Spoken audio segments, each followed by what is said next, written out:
Nau mai haramai kia tau mai ki tēnei pāhotanga mataora ko Auaha Live. Ngā mihi mahana kia koutou katoa. Ko Sandra Julian ahau, ko Ngati Mutunga, Ngati Tama, Pautama, Metia Tiawa Oku Iwi no Taranaki. Kia ora and welcome to Auaha Live. This is where I interview the many talented people that operate behind the scenes of the business events industry in Aotearoa. I'm Sandra Julian, the founder of Auaha Business Event Agency, and we are an approved professional conference organiser. If you are joining us here live today, please drop a comment below, say hi, love to hear from you. And if you've got any questions at all during today's session, just pop them in the comments because they'll come through and we'll be able to see them. We'd love to bring you into the conversation as well today. So my guest today is passionate about taking an event from concept to delivery and making sure that her clients' objectives shine through and shine bright. So let me introduce you to today's guest, who is Meredith Drucker from the Events Group. Hey Meredith, welcome along. Hello, thank you. So let's start by having you introduce yourself about what you do right now, what your company does, before we dive into your background. Awesome, thank you. So yeah, I'm Meredith from the Events Group and I am the General Manager. And my role is everything from initial client contact through to concept, delivery, cleanup, sometimes invoicing, all of the glam jobs that us business owners get to do. And yeah, our business has been in operation for 26 years in New Zealand, and Wow. I have been working in the business for 14. Wow. And so what does the Events Group specialize in? Like, where is your little zone that you like to operate in? So we are a corporate event specialist company, essentially. So we do everything from corporate event management. So we're a bit different to a PCO in that regard and the types of event management that we do. So that's where we specialize in from an event management standpoint, but we also offer our clients event styling and theming. But then our core business, which is probably one of the things that people don't they either know us for it or they don't, is our team building services. So I'd say 60% of the events we deliver in a year would be team building. And that's what started the Events Group 26 years ago, was team building events. And so, yeah, we've been carrying on strong, and this year has been no different in terms of team building events. That's definitely been our bright light in the COVID storm, shall we say. Yeah. And so how did you land on corporate events, and team building? What's kind of, if we go backwards to 26 years ago where the Events Group started, has it always been team building and corporate events, or has that kind of morphed over the years? Yeah, that's a really good question. So Heather Shaw is my mum, but she's also our director, and she bought the business in 2003, I think it was. If my maths might not be quite correct there, but a while ago. But we were essentially called Motive Action Events back then. And so she bought the company from two guys that had been over in the UK doing their OE and had worked for a team building company over there, and thought, oh, yep, we could do that back home. So came back to New Zealand with that number 8 wire approach and thought, yeah, we'll just create a team building company, which they did. And that's who Heather essentially bought the business from many years ago.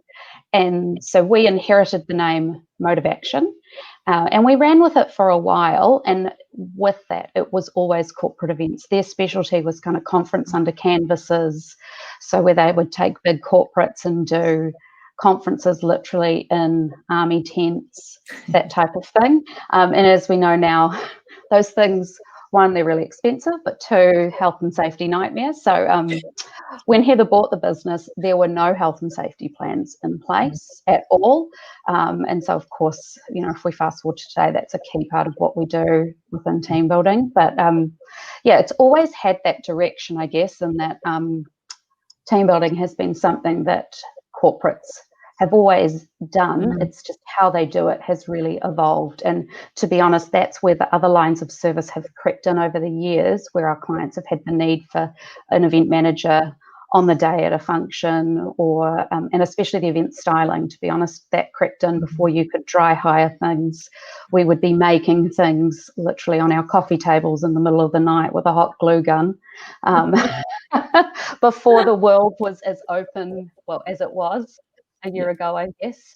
So yeah, it has always been corporate, funnily enough, but it's our lines of service that's actually grown from the core that was team building now into the 3 lines of service we have today.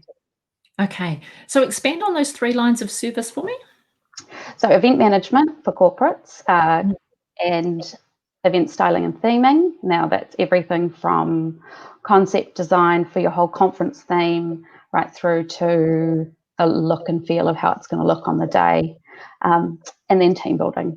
And team building actually has a lot of that concept creative design that goes into it, especially with where we're heading with things in 2020. Everything's all about our clients and how they want their people to interact with information. And so it's not about us saying, oh, this is our product and this is how you fit into it.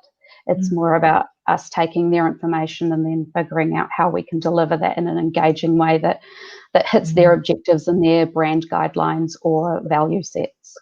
Right.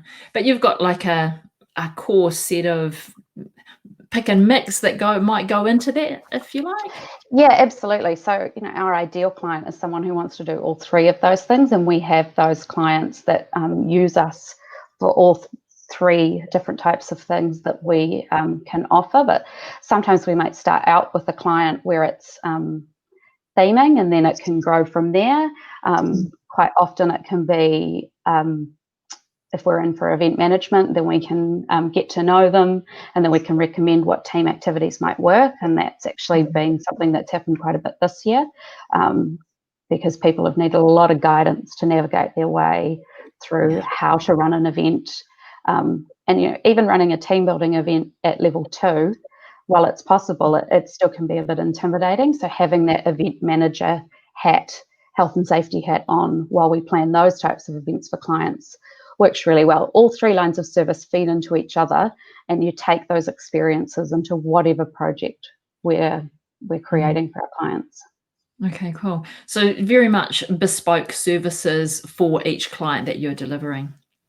We like to think so. I mean, absolutely. We can roll a product out if that's what they want. If someone says just show up on this day and we want that off your website, we can do that. But for us, it doesn't take much more to just take it to that next level. All we need is a little bit of time and information, and that collaborative approach with us and the client to make it something really special and an event that people are going to remember for all the right reasons. Yeah, nice.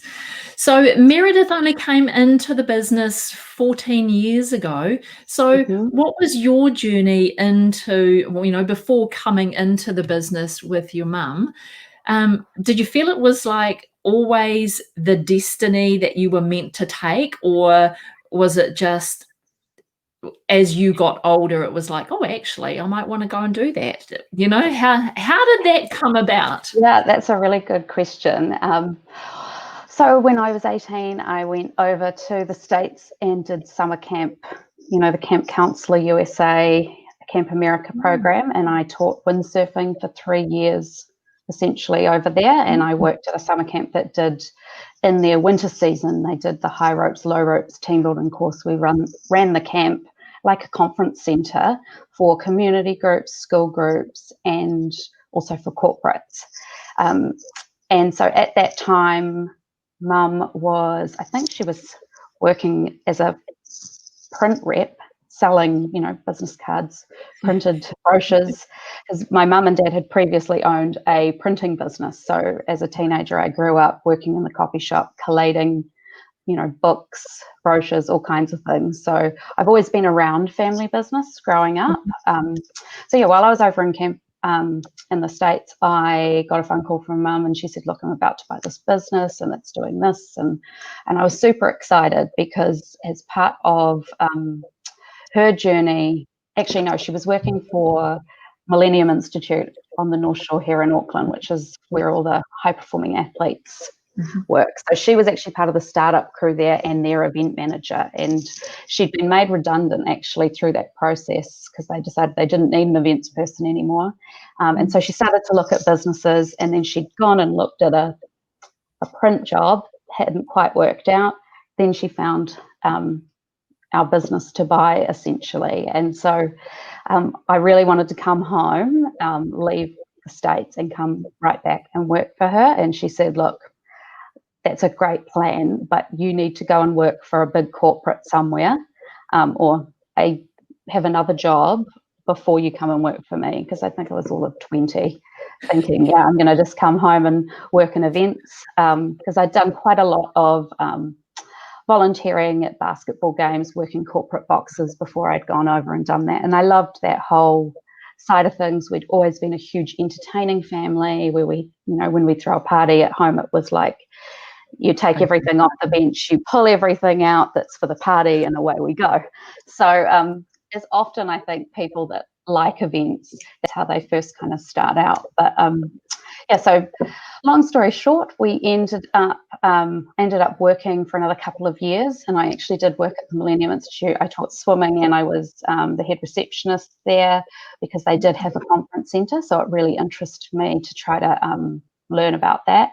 And I did apply for a role there as the conference coordinator, and I didn't get that. So then at that point, I thought, right, well, I don't have a clear pathway here. I'm not going to get to where I want to go. And it just so happened that Mum's full-time person decided to move back to England.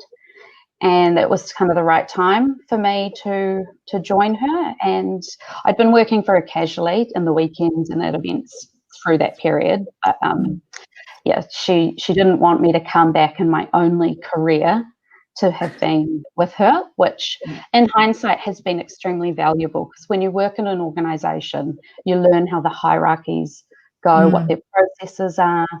And if you're only ever in a small business, you don't understand why an invoice can't be paid just because you've sent it.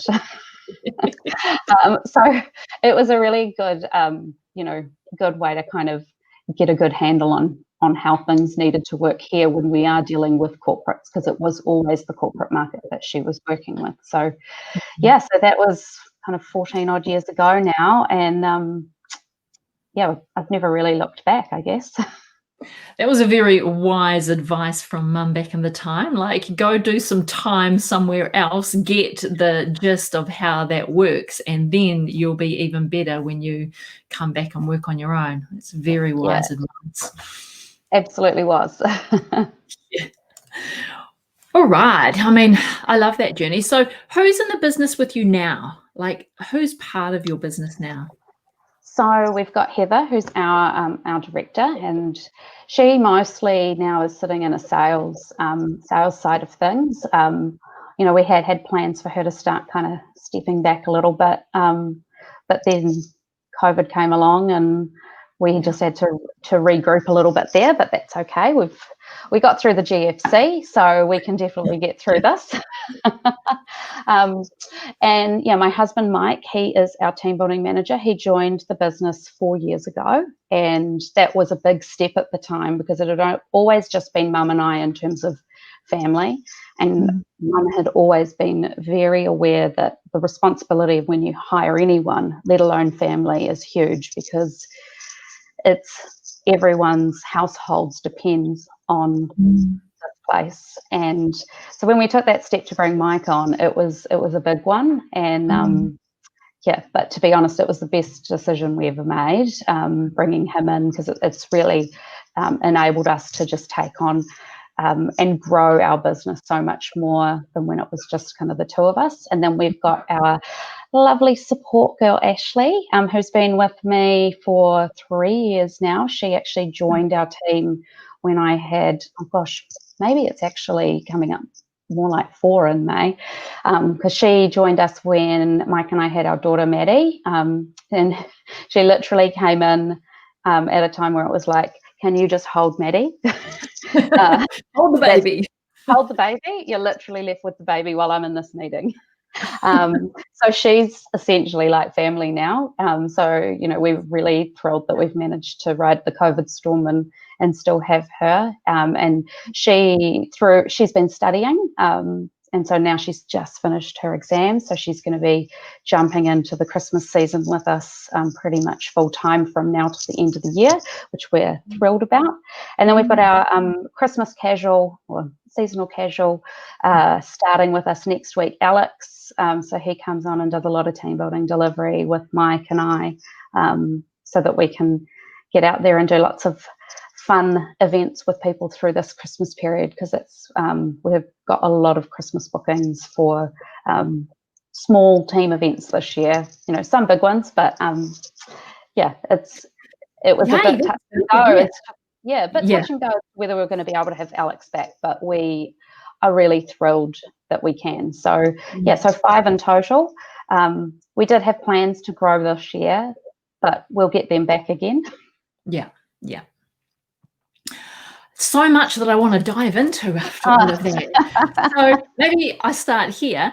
Did Mike have a team building background when he came into the business, or did he come from something completely different? And how did that look when he came in?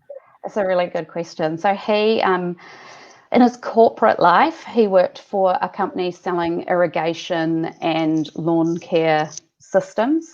And he'd been with that company for something like 11 years. So in that sense, no, but his passion in life and his job that he would have probably done if he could have was to be a football coach. And he has played for the junior All-Whites in New Zealand, travelled, been to England, all playing football at quite a high level. And so he has always had that sporting side to his bow, I guess, and he's still studying now because he's a football coach for one of the teams here, the first teams, and so he's still furthering his coaching papers as he progresses, but having that psychology understanding that he's studied a little bit there in the sports area, that's really added a lot to our team.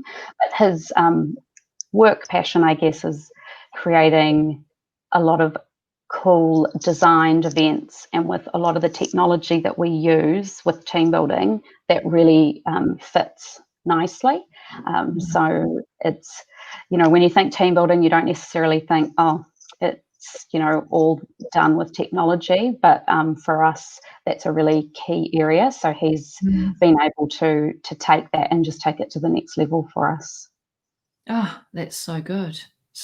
Yeah. And so sounds like that's like his little passion that he's brought into the role, rather than maybe some of his other skills that he's used in his previous role. So that's so good.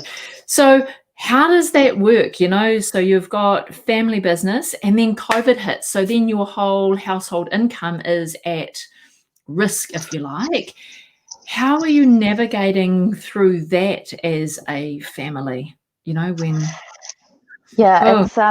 It's something scary. that is really scary. And when we have been out and seeing clients, and we've just been delivering a project this week, and we know their team quite well, it's funny how people instantly, when they see you, they're like, I was so worried about you. I was just thinking your whole family. And that's a common conversation we've had. And it was scary, I'm not going to lie. There were definitely a lot of sleepless nights. But the thing that I've always felt really lucky about is that we control our own destiny in this business.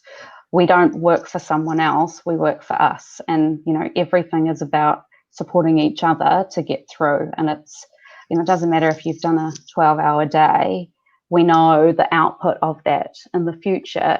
It's to keep this place going, to keep our family going, to keep our staff going.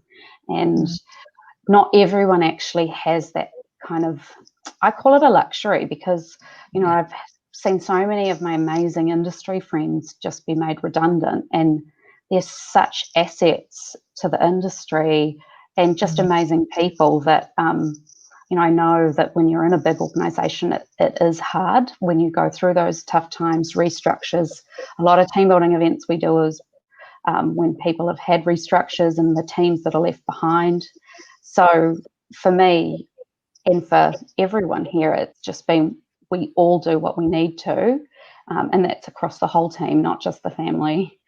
We all do what we need to get through, and we're all still here, and we're very blessed that we've had some amazing clients that have complete faith in us and that have been proactive and say we want to do things. So yeah, it has been scary, and look, it's I'm not trying to make it seem like it's all rainbow and butterflies. It's not. But I see so many other amazing business people that are small business owners that have been through the same kind of journey, and you just have to roll your sleeves up and do it and take it one day at a time, which is exactly what we've done. Yeah.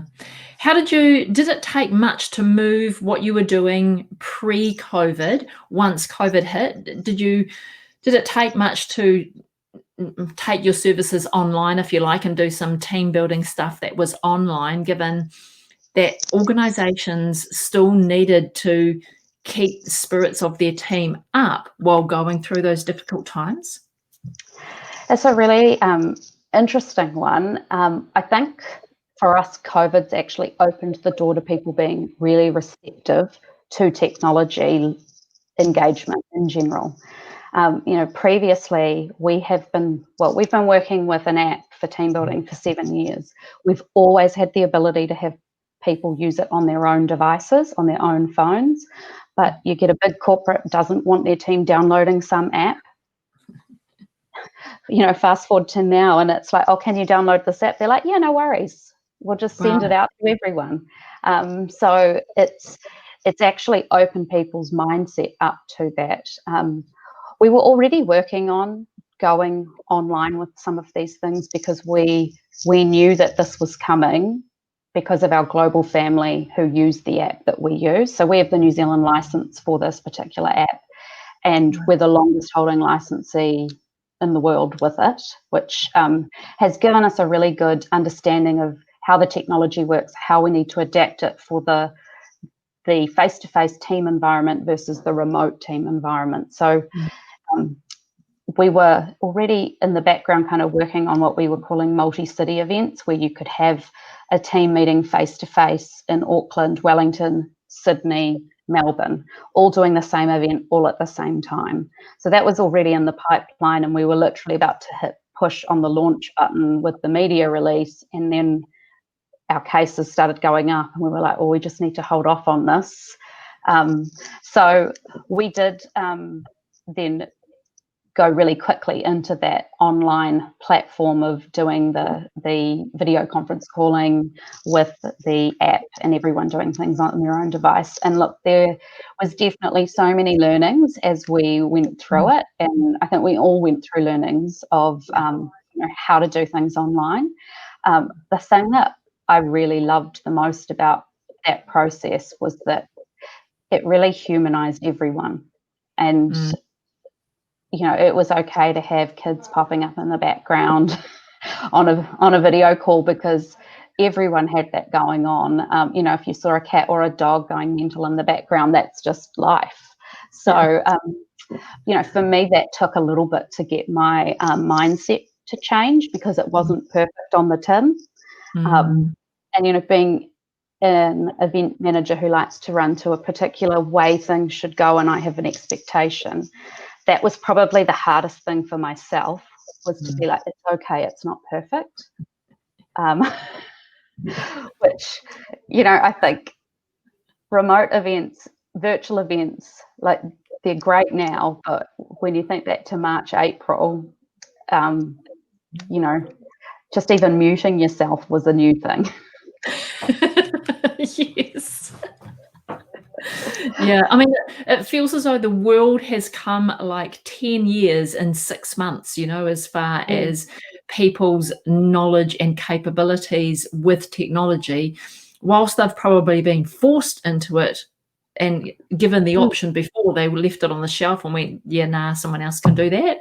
They've had to become a bit more savvy around it just to operate in an everyday world. So, like, I think it's been positive because it's pushed everyone to be more technology savvy, even if it's to a limited capacity. So we're upping the game with technology across the board. Whereas it may have taken us just a lot longer if COVID hadn't been around. So there's definitely, I think there's been some positives that have come out of COVID being around. Yeah.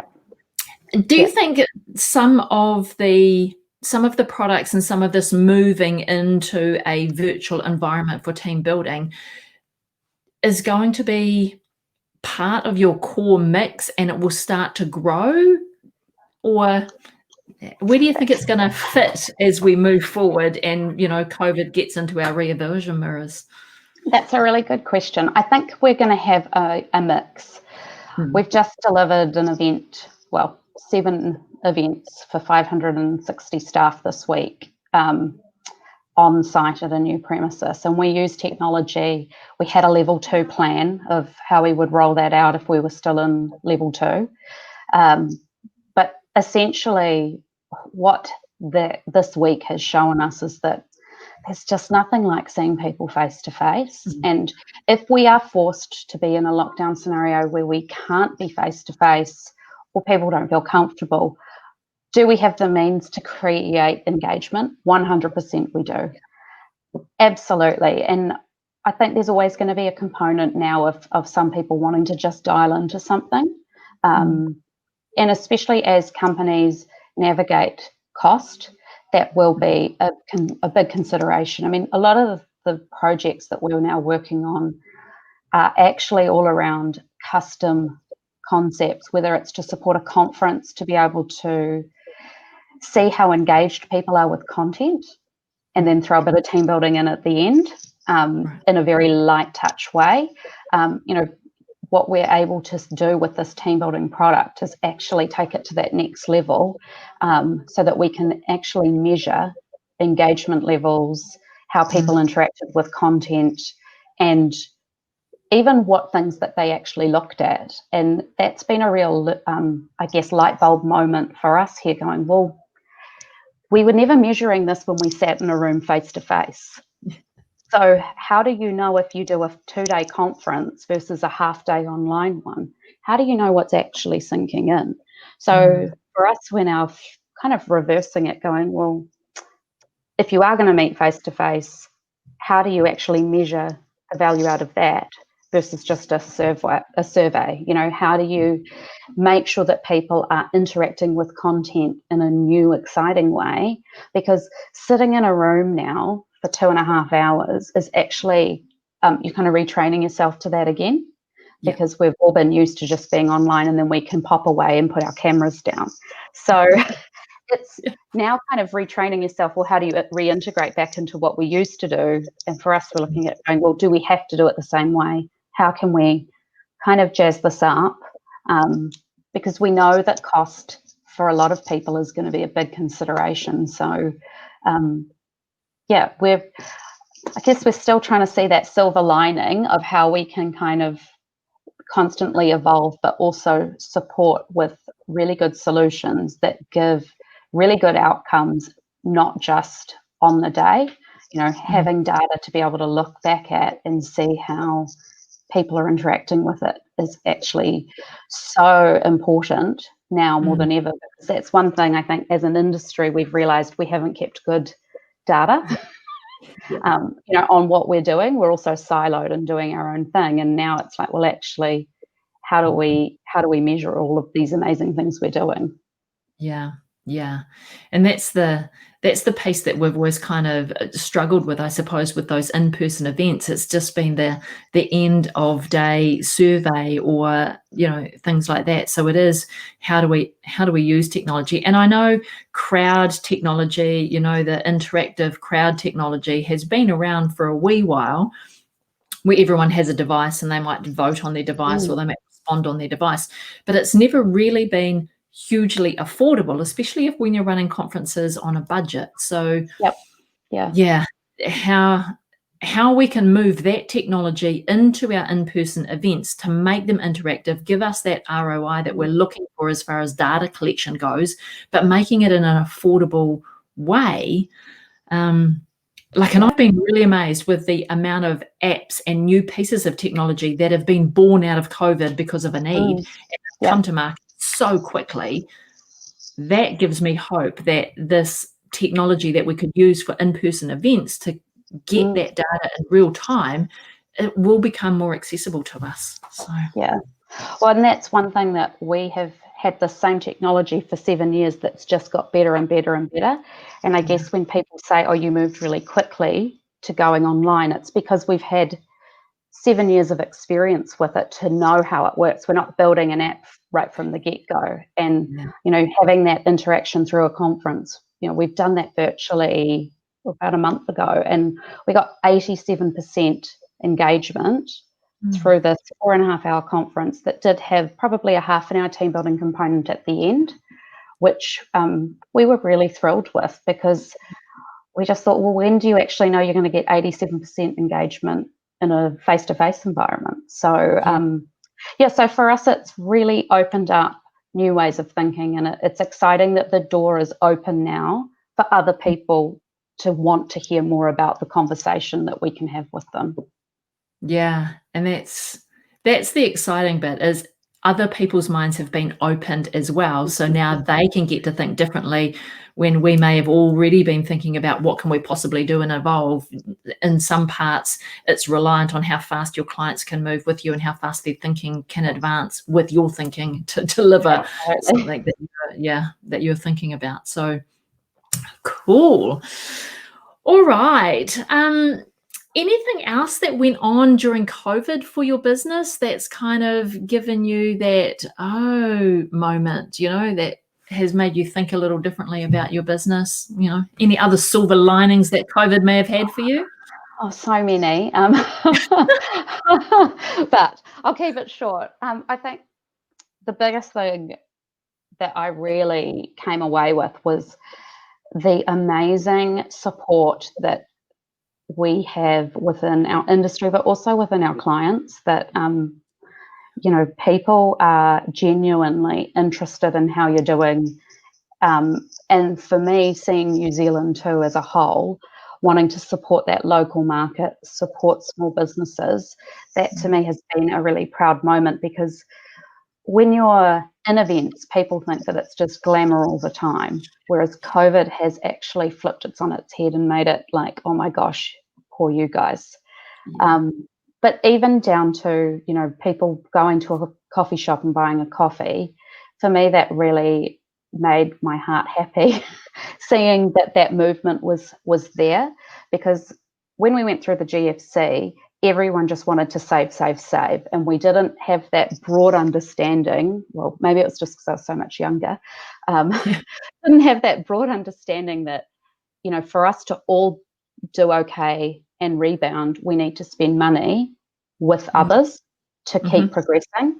And I think that message has actually got through right across the sector, and people are, clients are coming to us saying, we want to do this, we want to support you, and how can we do that? And they're looking at new ways that they can do that. And so for me, that just gives me great hope that that Kiwi spirit will kind of keep pushing us through. And I think as a country, we've rebound every time we move from a level 2 to level 1. We rebound reasonably quickly, and the confidence, while it gets shot for a while, it does come back. And I think that, with my experience with our global partners with the app, they just feel like they're looking at the future with New Zealand of how we're going. Like they're all blown away that we're doing face-to-face anything. Wow. They're like, we're not even planning on doing anything face-to-face for a year. Yeah, so that's interesting. Hey, it's really sobering, to be quite honest. I think it's really easy to forget that we are lucky. I've been talking to others overseas as part of groups that I'm involved with, and every country, they don't have a countrywide approach. They might have like a territory approach or a state approach, and their level systems and their color systems or their whatever are all different. So everyone is a little bit confused on what are we doing as a country? Oh, but what's my state? Oh, but you're doing that. So yeah, like I feel super lucky that maybe it's because we are so small that we've just taken a countrywide approach and been doing really well with it. Like I just look at Australia, like Melbourne's been in almost level 4 for I don't know how long. But the other states across the country have been in different levels. So yeah, I just hope that us as a country, we find a way to manage our way through the different COVID changes without going up and down the COVID alert levels continuously, because that whole confidence in what we can and can't do changes. So yeah, that's my hope, is that we manage our COVID cases better without the use of the alert levels. So yeah, that's my fingers. 100% agree with you. Yeah. All right, before we wrap up today, Meredith, I always ask everyone one question, and that is, what has been your aha moment in business across the years? It's funny because I think I have this almost every day, is that if I won lotto, what would I do? What would be my thing that I would go and do and drop everything for? And I would 99% stay in what I'm doing. Would I do things slightly differently? Would I inject some money here and there? Absolutely. But, I think when you get to love what you do every day, you're just incredibly lucky. And for me, that has been, even through all of this process, this year of lots of navigating a lot of news and how do we survive, I still love this industry. I still love creating events on so many different levels. So I feel very lucky that I've found that moment of, this is me and I'm happy here. Yeah. Because for me, that you spend so much time with your work colleagues, and your family, what sometimes can come second. And I think COVID has shifted now that approach of working from home. So it's slightly changing, but you spend your quality time of your life mostly with your work and your work colleagues. So if you don't love it or don't love who you're with, it's not worth it. So maybe that's my aha moment. Yeah. I mean, I'm totally with you on that. It's like you have to love what you do in order to get out of bed every day and go at every day with the best that you've got. And if that's not how you approach every day, then are you doing the right thing? Because it's about having a lifestyle of doing what you love. And then if you do what you love, it's not a hard, I go to work and I come home kind of thing. Yeah. So I don't think you do events for the money. Although, you do events because you love it and it's a lifestyle. It totally is, and my family are on board with that journey, because my two daughters are they're event kids. Like that's all they know. Yep. Awesome. Well, thanks so much, Meredith. It's been lovely to chat with you today, and we've chatted about so much. It's been great. Oh, thank you for having me. I feel really honoured to be asked.